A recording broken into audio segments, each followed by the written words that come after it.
Sabahınız hayırlı olsun. Hamınızı salamlayıram. Bugün sizlere aile tariximizden bir olmuş hadisəni danışacağım. Bu hadisəni, bu əhvalatı benim qoca nənəm, nənəş nənəm, öz nənəm Seyid nənəmə danışıb, o da anama nəql edib, mən də anamdan eşitmişəm. Demək, Sovet hakimiyyətinin təzə gəldiyi illərmiş, daha doğrusu bu NEP hadisəsindən sonra, yani bilirsiniz Sovet hakimiyyəti ilk illərdə söz verib ki, demək varlılara, zənginlərə toxunmayacaq, onlar davam eləsinlər öz işlərinə, öz həyatlarına, amma sonradan bu sözü tutmayıb və bütün zənginlərin var dövlətin əlindən alıb, güya kolxozlaşdırıb bu mənada. Bax, həmin illərmiş, nənəmgil əvvəlcə onu deyim ki, mənim atamın anası Seyid Zehrə, Seyid Həsən Ağa qızı, bunlar böyük bir, varlı bir ailənin qızı olub. Seyid Həsən Əli babamın atası Hacı Mirəziz, Seyid Hacı Mirəziz baba çox tanınmış, o bölgənin tanınmış şəxsiyyətlərindən biri olub, zənginlərindən biri olub. O kadar zəngin olub ki, hətta deyilənə görə onun demək at ilxısının qabağında çəkilmiş şəkli uzun müddət Sovet hökuməti gələnə qədər Dərbənddə, Dərbənd qapısında o vaxtlar deyir ki, Azərbaycanın, bölgənin zənginlərinin şəkilləri və adları varmış, qeyd olunmuş. Və bizim bölgədən də Hacı Mirəz babamın orada at ilxasının qabağında şəkli orada varmış. Bu belə bir əhvalat deyilir. Təbii bu nə qədər doğrudur, onu bilmirik, amma çox zəngin olduğu məlumdur. O qədər böyük at ilxısı olub ki, Hacı Mirəz babamın. Demək, atlar bilirsiniz, həm də vəfalı heyvanlardır. Onlar demək yazda sürü halında çox vaxt özləri, yəni onları heç idarə etmədən özləri Qarabağdan gedirmiş yaylağa, Laçın yaylaqlarına, hava soğuyanda, qış ağzında da özləri sürü şəklində gəlirmiş Qarabağdakı yerimizə. Babamgilin Qarabağda hardasa bu 3-cü paraq, 4-cü paraq bu Afşar kəndlərinin yaxınlığında orada böyük yerlər olub. Qışı orada qışlayırmışlar o vaxtda. Yəni Seyid Həsən Əli babam çox varlı olub. Seyid Həsən Əli babamın yurdu da, indi bizim cəmaat, bizim kənd cəmaatı bilər, bu Ərdəşəvi Vağazın cəmaatı da bilirlər. Bizim kəndin şərq tərəfində Mirəyal deyilən bir dağın arxa üzündə, şərqində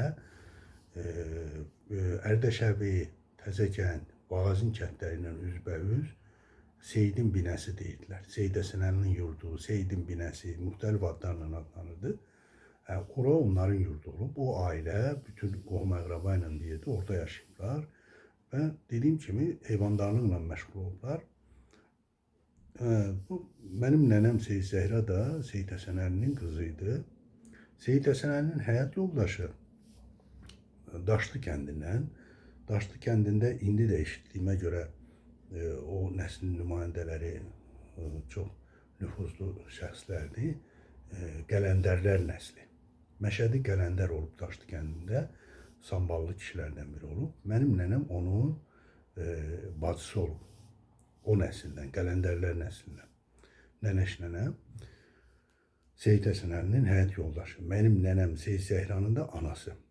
Yəni atamın ana nənəsi. Daşlı kəndindən olub, Seyid olmuyor. Nənəm də çox qoçaq qadın olub, həm də çox cəsur qadın olub və əli açıq qadın olub. Demək, babamgilin, Seyid Həsən Əli babamgilin, dediyim kimi, mal dövlətin Sovet hökuməti əllərindən alıblar. Keçən videoda danışmışdım. Tuta bilmədikləri atlarını gülləliyiblər bizim kəndin arxasında, çimən deyilən ərazidə. Mal dövlətin əlindən aldılar. Çox cüzi bir mal-qara saxlayıblar bunlara. Babamgilin də çoxlu qulluqçular olub. Qonşu kəndlərdən qulluqçular olub. Bir neçə çobanlar olub və babam da onlara yaxşı baxırmış. Yaxşı, o vaxt indi məvacib yəqin ki pulla verilmirmiş. Mal əmtəə şəklində verilmiş. Xalça, qızıl, heyvan, məsələn çobana eşitdiyimə görə hər il 2 inək verilmiş yaxşı çobanlarla. Hə, demək, dediyim kimi mal-qaraların alan vaxtları olub. Sovet hökuməti artıq o verdiyi sözü tutmuyub. Zənginlərin mal-qarasını müsadirə edib. O vaxtlarmış, babam da artıq rəhmətə getmişmiş. Səhv eləmirəmsə, Seyid Həsən Əli babam artıq yoxmuş. Nənəm də Hacı babam ailəsi deyəsən yeni evlənmişmiş. Oğlu Seyid Hacı. Əslində onun Hacı babamın adı Hacı Mirəzizdir. Yəni öz babasının adını qoyublar. Amma sonradan elə biz övladları da biz qohum-əqraba Hacı baba deyildik, Seyid Hacı deyildik. Hacı babam da Tərtərin Qaradağlı kəndində yaşayıb. Uzun müddət elə orada da rəhmətə gedib Allah. Qəni rəhmət eləsin hamısına. Hə, Hacı babam da təzə cavanmış. Yəni görünür o evdə qalan xırda heyvanları örüşə aparmışmış. Nənəm bir gün danışırmış ki, səhərdən biraz geçmişdi, günortaya yaxınlaşırdı. Mən də deyir, yemək hazırlayacaqdım günortaya. Əlimdə də bir sapılca var. Yemək hazırlayıram. Sapılca biz tərəfdə, yəqin ki, kənddə yaşayanlar bilir, bu dayaz tavalara sapılca deyirlər biz tərəfdə. Belə sapı var, onda yemək pişirirlər. Deyir, gördüm ki, qapıdan bir taqqıltı gəldi. Hə, o vaxtı orada Seyidin binəsində, oralara gedənlər bilirlər, böyük bir dam vardı. Təbii insanlar o vaxtı damda yaşayırdılar. Və o damın ərazisi elə ki, orada sonradan hamısı uçub dağılmışdı. Mən oralara çox getmişəm, oralarda çox araşdırmışam oraları. Bir dənə böyük dam vardı, o babamgilin damı. Bir də yan tərəfdə, hər iki tərəfdə yardımçı damlar olub ki, o da o bir qohumların, bu xidmətçilərin və s. Orada bir xırda bir kənd var idi. Yəni çökəyi yeri görünürdü, bağ görünürdü, orada alma ağacı vardı, armud. Mən gedərdim oradan belə yeyərdim, belə nostalgiyasına keçmişimi qürurla xatırlayaraq. Oralarda çox olmuşam mən. Gözəl bir yerdi ora. Bulaq da vardı orada.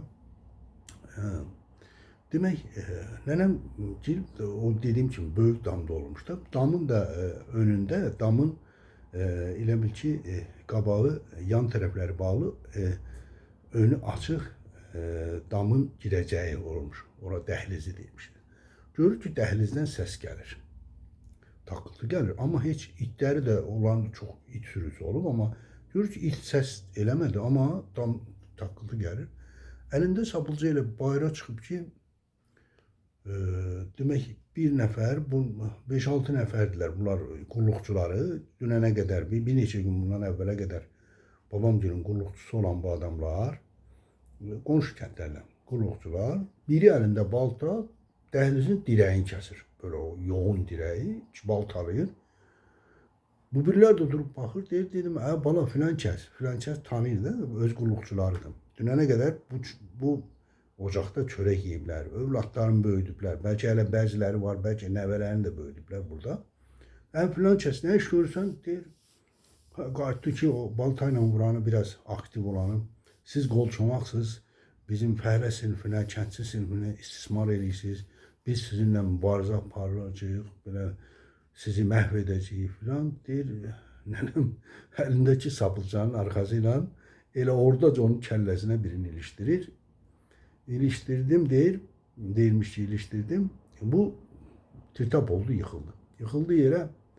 Deyir, dedim, alçaqlar, dünənə qədər bu evin çörəyi ilə dolanmışsınız. Sizə az yaxşılıq elənib, siz, ailəniz, bütün sülaləniz bu evin, bu ocağın çörəyi ilə böyümsünüz. İndi nə oldu? Dünənə qədər biz qolçomaq deyildik, indi qolçomaq oldu. Ay nanəciblər, dedim, bir də siz burada götürün bu itinizi də, sürün buradan çıxardın deyib. Bir də sizi buralarda görsəm, hamınızı güllələyəcəm. Nənəm çox cəsur qadın olub. Dediyim kimi, nənəm özdə ki, bunlar götürüblər, o tirtap olanı sürüblər çölə, neysə ölməyib, üzünə su vurublar, yeyiblər, dirilib, çıxıb gediblər və bir daha onlar o həndəvərdə görünməyiblər. Danışanlar nənəm və qonşu qoca mənim də gördüyüm rəhmətli Seyid Balış nənəm və Seyid Səlim babam və s. danışardılar ki, nənəm hətta onlara həddindən artıq yaxşılıq edir. Baxın, bəzi insanlar belə nanəcib oldular. Bəziləri də o nanəciblərin oyununa gelirler. Orada gelen o qulluqçuların hamısı nanəcib olmuyor. O birinin, ikisinin oyununa gelip onların belə deyək, onlara inanıb, uyub cahillikdən gəlmişmişlər. Ora əslində hamısı pis adam olmuyor, yaxşı adamlar da olub. Hə, nənəm deyilənə görə nənəm onlara hətta söz veriləndən, onların əmək haqqlarının artıq əmək haqqı verilmiş. Gündəlik yeməklərini, məsələn bir çobanı varmış. O çobana her gün elə bir yemek yeyirmiş. Şaxtalı havada malqaranı çıxardırmış örşədə. O kişi də, çoban da yaxşı kişi olub. O da qonşu kəndlərdən olub. Mən bilirəm kimdir, adını da bilirəm. Nənəm ona bayıra çıxanda əlavə dövrə deyirdilər. O da o sapılcanın biraz balacası, qurpu olmayan. Yekə bir dövrədə kərə yağını əridib, çölə çıxıb orada qapının ağzına verilmiş ki, a kişi adını demiş filan kes bunu da iç. Kişi orada dövrə ərimiş kərə yağını içirmiş. Çünkü o kişi o kadar sədaqətlə qulluq edirmiş ki, nənəm də o sədaqətlə qulluq edənlərin haqqını 2 qat verirmiş həmişə. Babam özü onsuz da haqlarını vermiş, ama indi babamdan əlavə nənəm də əlinə düşdükcə bunlara yaxşılıq etmiş. Amma bəzi demək ki, nanəcib insanlar indi olduğu kimi, indi də var belələri. Sən ona yaxşılıq edərsən, o sənə bunun müqabilində pislik eləməyə çalışar və s. Belələri var. O dönemdə də olub. Bundan sonra da olacaq belələri, amma bunları biz bilməliyik. Buna görə tədbirimizi almalıyıq. Onlar var deyə biz yaxşılıq eləməkdən əl çəkməməliyik. İnsanlar yaxşılıq eləməyə davam eləməlidir. Hə, bax, bugün sizə mənim əziz nənəm, nənəş nənəm xatiri həmişə yaddaşımda bir əziz, bir cəsur, bir cəsarətli, bir qeyrətli bir Azərbaycan qadını kimi qalan nənəş nənəmi xatırladım. Digər adlarını çəkdim, babalarımın, nənələrimin və xatirin çox olan, əziz olan, yaxşı insanların adlarını çəkdim. Bugün hamısını bir daha xatırlayıram dualarımda, onların ruhlarına Fatiha oxuyuram, oxuyacağım, oxudum, yenə də oxuyacağım. Allah yaxşı adamlara rəhmət eləsin, yaxşıların yerləri cennet olsun, ruhları şad olsun. İnşallah bundan sonraki həyatımızda həmişə ətrafımızda yaxşı insanlar olar. Sədaqətli insanlar olar. Nanəciblər bizlərdən uzaq olsun inşallah. İnşallah yeni videolarda sizlərlə görüşəcəyik. Allah'a emanet olun.